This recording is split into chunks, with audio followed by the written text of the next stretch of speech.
Hi, my name is Diamond Dallas, and welcome to the Dallas, Texas show. Today I will be sharing with you some stories. I hope you enjoy. The Surprise Party, Part 4.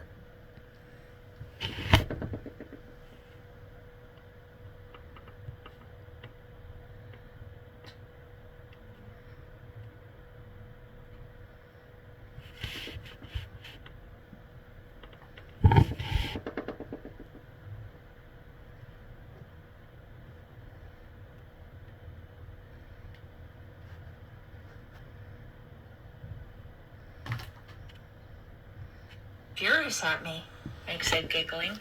She had borrowed Alan's nervous giggle, she realized. It was very sweet, Alan said. I really don't deserve it. Don't be silly, Meg said. We all wanted to welcome you back. We miss you, Alan. I do, especially. I miss you, too. Was that a tear in Alan's eye? Meg couldn't believe it. It wasn't at all like Alan to get that emotional. The party must have really touched her. I'm going to put some music on, Meg called to her, hurrying across the room.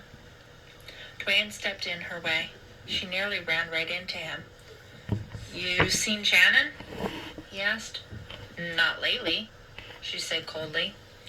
She looked for Suki and spotted her across the room, her arm around some other boy's waist. Tell her I'm looking for her, okay? Sure, Dwayne. She hurried away from him.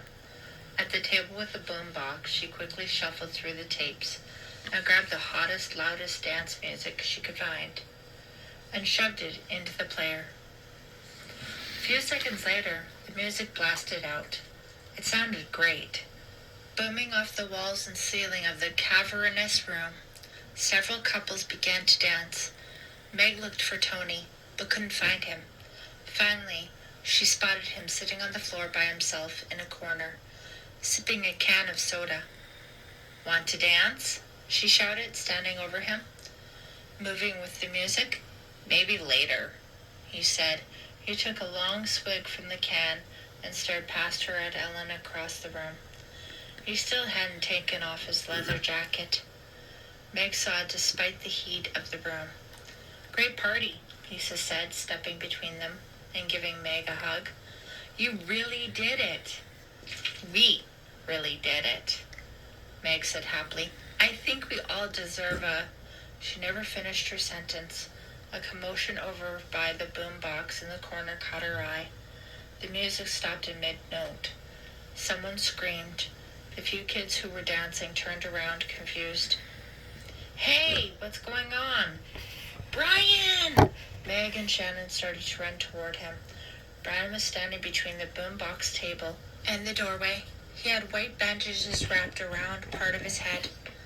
It's the return of the mummy, someone shouted. A few youths laughed. Quiet, everyone, Brian screamed over the laughter. Brian, what are you doing here? Meg cried. Through his bandages she could see that his eyes were wild. He had a twisted, gleeful smile on his face. He raised both arms high in the air to signal for quiet. Brian, please, Meg shouted. He didn't seem to hear her. What's wrong with him? Ellen asked, coming up to Meg, a very worried look on her face. What's he going to do?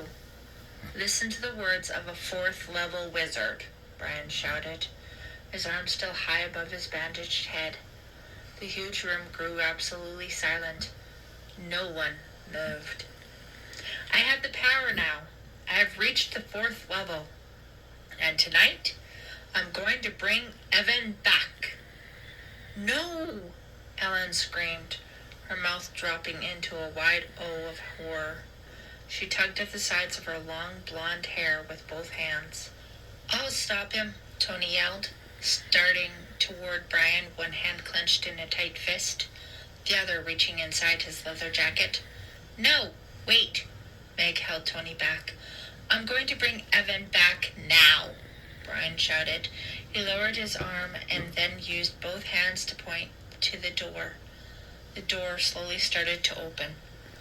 What is he doing? Shannon cried. Why is he doing this? No, stop this, Tony called, pulling away from Meg to rush at Brian. The door swung open. Someone was standing in the dim light of the corridor. Someone walked slowly into the room. Is this a joke? Shannon cried. Some sort of sick joke? Tony froze, his hand inside his jacket. Brian continued to point, his eyes wild with triumph as a tall figure stepped into the light. Some kids gasped, some screamed. The figure who stepped into the light was Evan. Chapter 21, Saturday night. No, it's not you, Tony screamed. Evan glared at Tony. His eyes looked white in the harsh light. He pointed a finger at Tony, an accusing finger, and took a step toward him. No, you're dead, Tony screamed. His features twisted in panic. He pulled his hand out from under his jacket. He was gripping a large black pistol. He swung it wildly. The nose pointed up to the ceiling. I know you're dead because... Evan took another step toward Tony. Tony, the gun, Meg cried. Where did you... Why... Okay, Tony shrieked, staring into Evan's eyes. I know why you're here, Evan. I'll tell everyone the whole story. I'll tell everyone who killed you. Mike, why are you doing this? Shannon shouted. She turned to Tony. It's not Evan. It's my half-brother Mike. For God's sake, put away the gun. I don't know what he's doing, but I've got to get that gun away from him before he does something horrible, Meg thought. She stumbled forward and made a desperate grab for it, but Tony pulled away from her. He shoved her away hard, raising the gun out of her reach, and pointed at Mike. Okay, I'll tell everything, Tony cried. That's what you want, isn't it? Well, all right, listen, everyone. I know who killed Evan. I'll tell the whole story now. The lights went out. Shouts and screams echoed off the walls. Kids were running in panic toward the door. Meg searched blindly for Tony. She wanted to grab him, hold him, take the gun away, find out what was going on, why he was so terrified, why he was about to confess. Confess? Yes, Tony was about to confess. Meg felt herself begin to tremble. She thought of Brian's warning to her, and she realized that Brian and Mike must have cooked up this whole scene just to frighten Tony. A gunshot just inches away from her made her jump and cry out. Someone screamed in pain. Chairs toppled over as kids tried to scramble blindly out of the pitch-black room. No, please! Now it was Meg's turn to scream. Turn on the lights, somebody! Turn on the lights! A few seconds later, the lights came back on.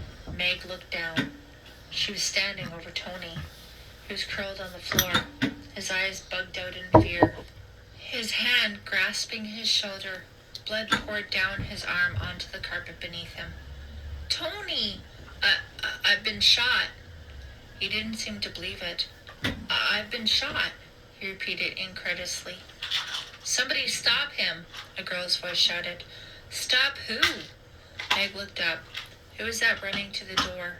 It was all happening so quickly. She wasn't sure she was seeing correctly, but she was. It was Dwayne, and he had Tony's gun in his hand. Stop him! He shot Tony! Dwayne tripped over a folding chair and sailed over it, landing on his stomach on the floor, still gripping Tony's pistol. He turned quickly and threatened everyone with it.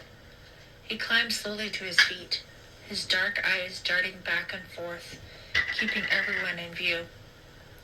I almost got away, he said. I'm sorry you turned on the lights. Dwayne, why did you shoot Tony? Meg screamed. Tony, writhing on the floor, moaned and held his shoulder as his blood continued to flow in a widening circle beneath him. Shut up! Just shut up! Dwayne shouted at her. aiming the gun at Meg.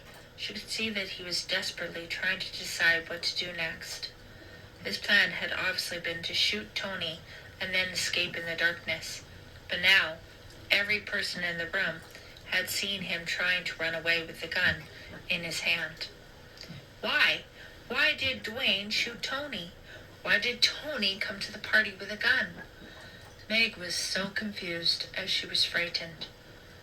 "I've got no choice," Dwayne said, his eyes still nervously surveying everyone around the large room. "I don't want anybody coming after me." He moved forward quickly and grabbed Ellen roughly by the arm. He held the nose of the pistol to her temple. "You come with me. You're the likely candidate, aren't you? You helped to kill Evan, too." May didn't think she heard correctly. Ellen helped to kill Evan? Ellen, too? What did Dwayne mean? "No, please," Ellen begged, but Dwayne dragged her to the door, the pistol pressed tightly to her forehead. "Anybody comes after me, and she's history," Dwayne shouted. No one moved. There was no doubt in anyone's mind that Dwayne meant it. "Please, listen to him," Ellen cried to everyone. "Someone has to stop him," Meg thought. "We can't let him take Ellen. He's already shot Tony. We can't let him shoot Ellen, too. This is all my fault. My fault. My party. My fault." She knew she wasn't thinking clearly. She was too frightened to think clearly, but she knew she had to do something. She moved quickly along the wall, keeping in the shadow. Dwayne didn't see her as he backed toward the door. If she could get to the door first, maybe she could surprise him. Maybe she could grab the gun away, at least give Ellen a chance to run away. Kids were standing in small groups, frozen in fear. Meg moved quickly behind them, keeping low, praying that Dwayne wouldn't see her. Could she get to him before he got out of the door? Could she startle him, surprise him enough to free Ellen? Her head was spinning. The floor seemed to buckle beneath her feet. The walls tilted, but she kept moving steadily, silently, to the door. "That's it. Nobody move. Don't force me to do something I'd hate to do," Dwayne called. He had his arm around Ellen's waist, now as he dragged her across the room. He took the gun away from her head and gestured with it, aiming it around the room as a final warning to anyone who might think of following him. May got to the door first. She took a deep breath. Dwayne was just a few feet away, backing toward her. The gun was in reach. She could just reach out and... He spun around. He saw her. He shoved Ellen to the floor as Meg made her move. Meg lunged for the gun. She saw his face. She saw his eyes. She knew she was too late. Dwayne caught her arm and spun her around. He slammed her hard against the wall and shoved the pistol against her neck. He pushed the gun against her throat until Meg cried out in pain. "Let go!" "Babes, you're coming too. I always wanted to have 2 girlfriends."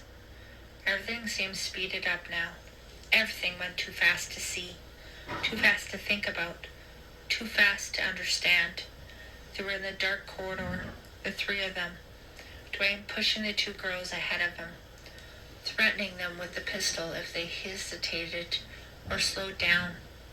Now they were running too fast. Ellen stared straight ahead, her face a blank. Was she pretending this wasn't happening? Meg tried to stop, tried to resist, but Dwayne forced her on, shoving the gun to the back of her neck. The metal was cold, so cold. It sent shivers down her back, shivers that didn't stop when he took the gun away, shivers that made it hard to run, hard to move, hard to breathe. He pushed them toward the front door of the old house, stopped, stood there without opening it, and then pulled them roughly back the other way. Ellen stared hard at the door. For a second, Meg thought she was going to try to make a run for it. But Ellen lowered her head and closed her eyes, resigned, waiting for Dwayne to tell her where to go next. "They'll look for us outside," he said, sounding calm, sounding cold as the pistol against Meg's back. "So we'll stay inside." Keeping them right in front of him, he pushed them to the stairs that led down to the basement. Meg stumbled, started to fall forward, but he grabbed her arm and kept her moving. "They'll search the woods all night, but we'll be cozy and safe down here. Me and my 2 girlfriends. Real cozy." He laughed. He sounded very pleased with his plan. "Why?" Meg managed to ask. Her voice came out choked and small. "Keep moving," he ordered, giving her a hard shove that almost sent her sprawling down the tilted stairs. "Why?" She repeated, too frightened to stop moving, too frightened to resist, too confused not to ask why. "Why did you shoot Tony?" "I had to. I didn't know how much that stupid moron knew, but I couldn't take the chance. I couldn't let him tell everyone." "Tell everyone what?" "That I killed Evan." Chapter 22, Saturday night. "But Tony killed Evan," Ellen cried. "I saw him." Meg stopped and uttered a cry of shock, of horror. "Tony? What are you saying, Ellen?" "Tony killed Evan," Ellen repeated. "That's impossible," Meg started. "Meg, you don't know anything," Ellen said bitterly. "Keep moving," Dwayne ordered, gesturing with the pistol. Where were they? He had pushed them into an area of the house that hadn't been renovated. Through endless dark rooms, rooms filled with covered furniture, rooms caked with years of dust. Empty rooms, rooms filled with strange tools and equipment. They pushed open another door and stumbled into another room. Dwayne found the light switch and turned it on. It was a large kitchen, cobwebbed and dust-covered. It appeared to have been abandoned for a very long time. Grimy copper pans hung on hooks just above their heads. A grease-stained range stood against the wall. Wooden counters were cluttered with dishes and pots that hadn't been used for years. The entire room smelled of mold and mildew and decay. "Perfect," Dwayne said, looking around. "I like to hang around a warm, inviting kitchen. Don't you?" He laughed to himself. "Old Dwayne has done it again. They'll never find us here. We'll hang out a bit, get cozy, and when the excitement dies down, we'll make our escape." He gestured for the girls to sit on the floor beside the range, which they did. He pointed the pistol at each of them and pretended to shoot them one at a time, making gun noises with his lips. "Great sense of humor, Dwayne," Ellen muttered. "Shut up," Dwayne said and laughed, as if he had just cracked a joke. "What do you think you're doing?" Ellen demanded. "I saw Tony kill Evan. Why did you go berserk up there? What is in your crazy brain?" "You never figured out the truth." Dwayne looked sincerely shocked. "I know the truth," Ellen insisted. "I was there. Tony and I followed Evan into the Fear Street woods. We were worried about him. I had just told Evan I wanted to break up with him." "You what?" Meg cried. None of this made any sense to her. Ellen break up with Evan? "I'm sorry, Meg. I'm really sorry," Ellen said, seeing the confusion on Meg's face. "But you've got to grow up sometime, kiddo. Tony and I were going out behind your back. I wanted to go with Tony, so I told Evan." "You and Tony?" Meg tried to keep her voice steady. This was all too much. "Yeah, me and Tony. Well, you can imagine how Evan took the news. He threw a fit. He went bananas. He grabbed his father's hunting rifle and bombed off to the woods. He said he just wanted to shoot something. Anything. Well, Tony and I followed him. We were worried about him. He was so crazy. We wanted to try to calm him down. But the first thing we knew, Tony and Evan were fighting over the rifle. It went off and Evan was dead. Tony killed Evan. I don't believe it, Meg said, feeling dazed. She pulled up her knees and curled up, resting her head against them. Tony was there? That can't be. Brian said. Brian came running up a minute or so after Tony shot Evan. He found Tony and me there, trying to decide what to do. He was scared out of his mind. He said he had it all figured out. He was going to make it look like Evan shot himself, like it was an accident. Then he threatened Brian and me. He said he'd kill us both if we ever told anyone that he was in the woods with us. Brian and I saw the look on Tony's face. He knew that he meant it. I don't believe this. I just don't, Meg insisted. You might as well hear the rest, Ellen said. Tony ran off after making it look like an accident. I was hysterical. I couldn't think straight. I was so frightened. So was Brian. As soon as Tony was gone, we went for help. All these months, Brian and I kept our secret that Tony killed Evan. All these months, we were too frightened to talk. No wonder Tony's been so weird all year, Meg said. Dwayne laughed. Meg looked up. She had almost forgotten that he was there, standing over them with the pistol. Why was he laughing? What could possibly be so funny? Hey, let's give a little credit where credit is due, he said. What are you talking about, Dwayne? Ellen asked. I thought Tony found out the truth. I thought he was going to tell it all upstairs when that Evan clone showed up. I thought he was going to tell everyone that I did it. That I did Evan. He laughed and shook his head. I guess the joke's on Tony. That stupid moron. He started pacing the room, twirling the pistol in his hand. How could you kill Evan?